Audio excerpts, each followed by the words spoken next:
background. Talk about your background before real estate and how that's impacted your social media strategy. Sure. So I went to school for public relations and marketing, and before I went into real estate full-time, I worked for the federal government in strategic communications and marketing. So I was basically responsible for all the content creation for anything internally for employees, but also externally for anything that had to be shared with the public. And the government, it's awful. So lots of red tape, lots of bureaucracy, and having to take really complex information and just simplify it for the masses was just a really helpful skill for transitioning into real estate. And so I've always treated my business just like a giant PR campaign. And so I was already used to creating content for usually like executive leadership or just initiatives that the government was rolling out. And I had to kind of think of myself as almost like a product and how I'm going to sell myself.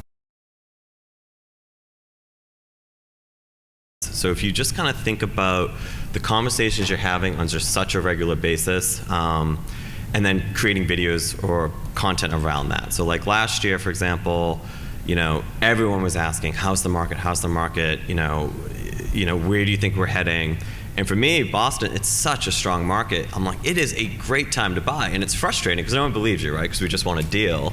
But I was thinking about that conversation over and over again. I'm like, especially like under 2 million, right? Like anyone who's not a cash buyer, was able to bid on things, non-compete, get really good deals. So I did a video about that, and it got amazing traction. It got shared by a lot of my clients to their friends, and they say, this is my realtor. So it's a chance for you to show your knowledge. It's a chance for you to sell yourself in a way of just talking about stuff that people want to hear about, and then it kind of will get organically shared from there.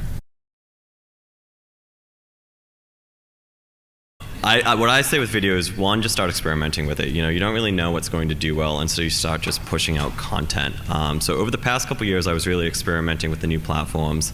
And what I've started doing is a few things that I've found to be really effective. The first is just giving introduction to my listings, doing the property videos and doing a quick introduction. And I always think about what my pitch is for that listing. So if it's something that I know is just great for a buyer with a tough price point, or something is unique about it, like its views, that's what I like to capitalize on in saying that in the intro. And then something new I've just started doing this year, which is awkward to do because you have to really put yourself out there, but is storytelling and sharing a lot more about you yourself and kind of creating your own brand for yourself. Do you film your own videos, or do you outsource to a videographer? So I do both. I think it's good to have just the raw nitty-gritty that's I think a little bit more personal, or just something on the fly showing you kind of more as your authentic self. But then I do pay for professional content to be filmed. One reason being is a lot of professional content does perform better. Sometimes, depending on the app that you're using, some apps will push out that content over the raw footage. And then I like I said, try and do both.